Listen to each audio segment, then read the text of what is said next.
Hola amigas y amigos psicocracks, hoy hablaremos acerca de cómo son las personas solitarias. ¿Eres solitario o solitaria? Pues tu cerebro es muy especial. Un estudio indica que las personas que prefieren estar solas ven las cosas de otra manera y tienen el poder de decisión o de análisis diferente a los demás. Por otra parte, los solitarios presentan una menor actividad en la zona del cerebro relacionada al sistema de recompensas. Aún no se sabe qué ocurre primero, si el aislamiento o el cambio en la activación. ¿Te consideras tú un solitario o una solitaria? Un solitario puede serlo por decisión propia o por culpa de los demás. Es decir, alguien puede decir que se encuentra mejor si la mayoría del tiempo lo pasa lejos de la compañía de los demás. O puede que, a pesar de no querer esto, no encuentra con quién pasar sus horas. Sea de una forma o de otra, el cerebro de las personas solitarias tiene mucho que ver en ello. Las recompensas y el cerebro solitario. Según el informe del Journal of Cognitive Neuroscience, la región del cerebro llamada cuerpo estriado tiene menos actividad en las personas que son solitarias. Esta zona se asocia a ciertas recompensas cotidianas, como por ejemplo el dinero y la comida. Para llegar a esta conclusión, se agrupó a 23 universitarias y se les hizo una serie de preguntas para discriminar en qué grado se sentían aisladas socialmente, en qué grado eran personas solitarias y en qué grado disfrutaban y pretendían el contacto social. Después, se escanearon sus cerebros mientras miraban fotografías de personas felices.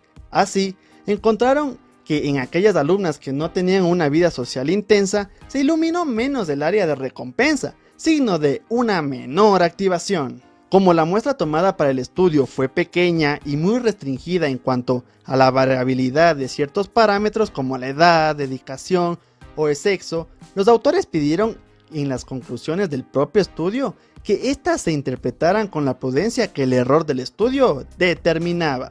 Los científicos encargados del experimento manejaron la siguiente hipótesis. En una persona solitaria, al depender menos de la sociedad, las recompensas relacionadas con este contexto no despiertan un gran entusiasmo. Suscríbete y dale a la campanita para que no te pierdas estos videos interesantes para tu vida. Es gratis, así que suscríbete sin miedo, dale like y comparte. Soledad, introversión y percepción. Pese a que la literatura en este campo no es extensa, sí se han encontrado resultados curiosos. Por ejemplo, se ha demostrado que existe una estrecha relación entre la introversión, la creatividad y la originalidad. Sorprende a su vez el hecho de que los solitarios disfrutan de un mayor goce o satisfacción al obtener resultados de sus esfuerzos mentales. Según la psicóloga del National Institute of Health de Maryland, Amanda Geyer, las personas socialmente retraídas tienen mayor sensibilidad a las interacciones sensoriales y emocionales. Esto significaría que lo que ocurre en este contexto de interacción les afecta más. Para llegar a esta teoría, la investigadora diseñó un estudio con dos grupos de niños, unos reservados y otros no. Todos debían participar de un juego donde al presionar un botón ganaban dinero. Los retraídos tuvieron hasta 3 veces más actividad cerebral en la región estriada que los otros miembros del grupo. Su cerebro se activa más en situaciones de contacto social.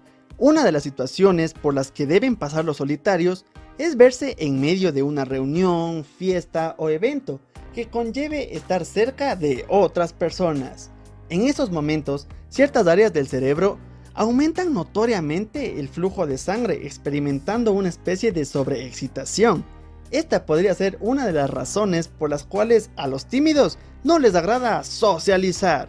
Sin embargo, no todas son malas noticias. Los estudios sugieren que el cerebro de una persona introvertida tiene la capacidad para adaptarse a diversas experiencias gracias a su sensibilidad adicional. Debido a ello, por ejemplo, pueden responder más rápido en momentos en los que puede haber una demanda social alta, como en ciertos estados de emergencia.